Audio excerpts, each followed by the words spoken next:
Insolation या सूर्यातप भूगोल का एक बेहद ही महत्वपूर्ण टॉपिक है।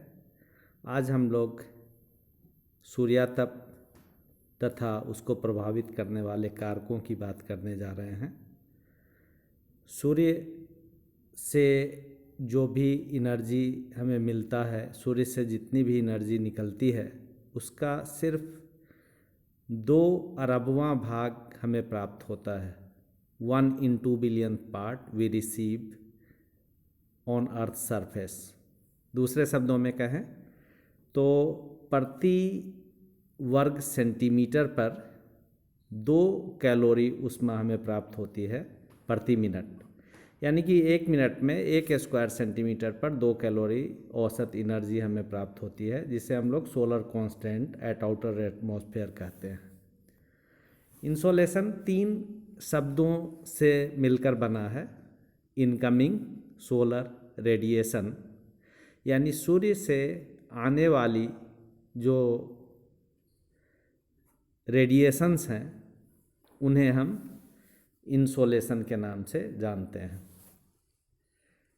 तो the portion of the sun's energy that is received by earth is known as incoming solar radiation. अब ये जो सोलर रेडिएशन है उसकी जो इंटेंसिटी होती है, इंटेंसिटी ऑफ सोलर रेडिएशन का मतलब होता है कि इंसोलेशन किस रेट से पृथ्वी के सतह तक पहुंच रही है और कितनी मात्रा में पहुंच रही है।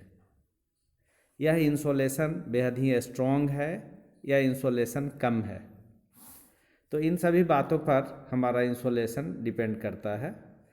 इसके अतिरिक्त सोलर रेडिएशन जो हम पृथ्वी पर प्राप्त करते हैं वो बहुत सारे कारकों पर निर्भर करता है, जिसमें से एक सबसे महत्वपूर्ण कारक है एंगल ऑफ इंसोलेशन या एंगल ऑफ इंसिडेंस, यानी कि सूर्य की जो किरणें हमारे पृथ्वी तक पहुंचती है वह किस कोण पर हमारे पृथ्वी के सतह को स्ट्राइक करती है। यदि यह 90 डिग्री के कोण पर स्ट्राइक करेगी तो अधिकतम सोलर एनर्जी हमें प्राप्त होगा, और जैसे जैसे सूर्य की किरणों का झुकाव कम होता जाएगा वैसे वैसे हमें कम सोलर एनर्जी प्राप्त होगी। इस इंस्ट्रूमेंट में सोलर एनर्जी के मेजरमेंट को दिखाया गया है, और ये जो मेजरमेंट है इसको हम लोग लैंगले के नाम से जानते हैं। सोलर एनर्जी कितनी मात्रा में पहुंची वो लैंगले से हम लोग मेजरमेंट करते हैं। अब हम लोग जो अगली चीज़ देखने जा रहे हैं वो है angle of incidence, angle of insolation और इंटेंसिटी ऑफ सोलर रेडिएशन। इसका एक डायरेक्ट रिलेशनशिप है।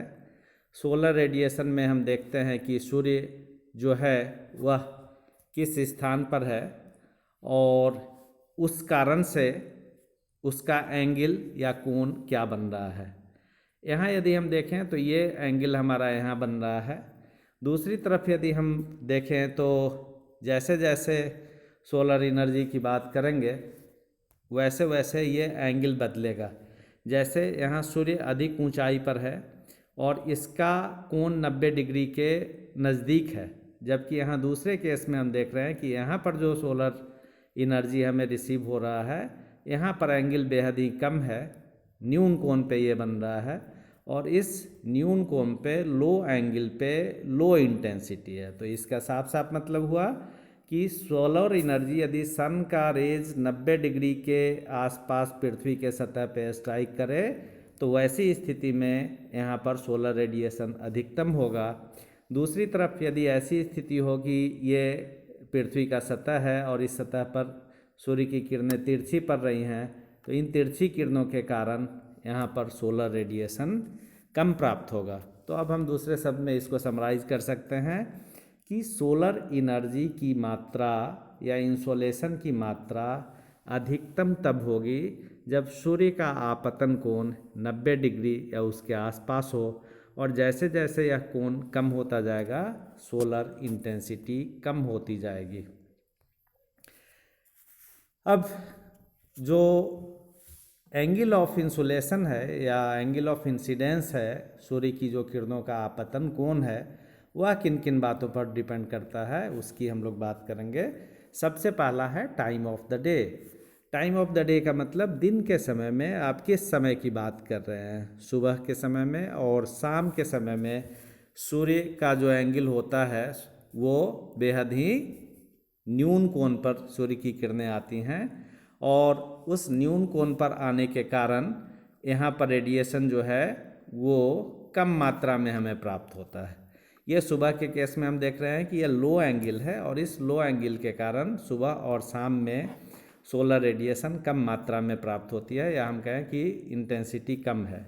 दूसरी स्थिति होती है जब आप देखें इसमें एंगल जो इंक्रीज करता है अंटिल सोलर नून देन डिक्रीजेज। तो नून के समय में, दोपहर के समय में सूर्य सर्वाधिक ऊंचाई पर होता है और सर्वाधिक ऊंचाई पर होने के कारण इसका जो एंगल है वो तकरीबन 90 डिग्री या उसके आसपास होता है, इसलिए सबसे ज़्यादा सोलर एनर्जी हम लोग रिसीव करते हैं।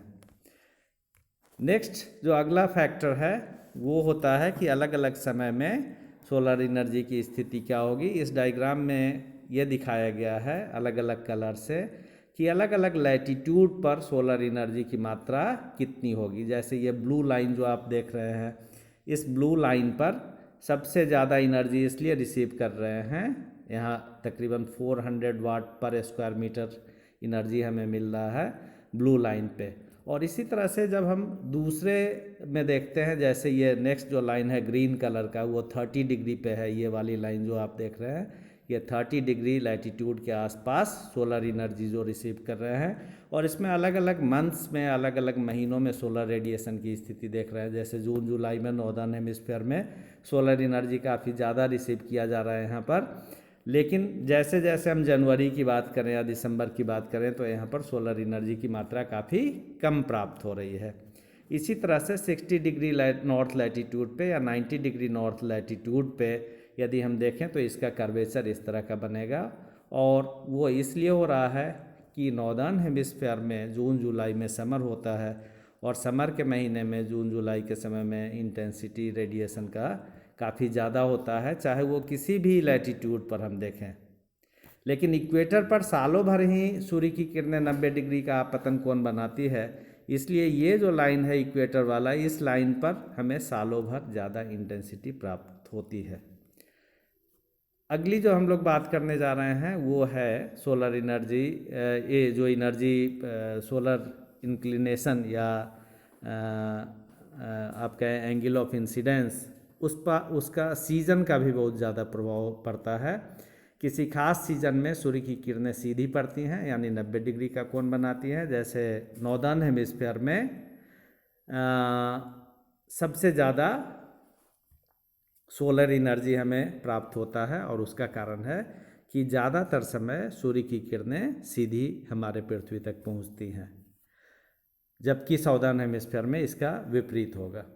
इसी तरह से हम देखें कि सीजन में सबसे कम सोलर इंटेंसिटी जो है वो दिसंबर के महीने में होगा नॉर्दर्न हेमिस्फीयर में, और सबसे ज़्यादा इंटेंसिटी 21 जून को होगा, क्योंकि 21 जून को सबसे बड़ा दिन होता है, तो इस कारण से यहाँ पर मैक्सिमम इंटेंसिटी होगा।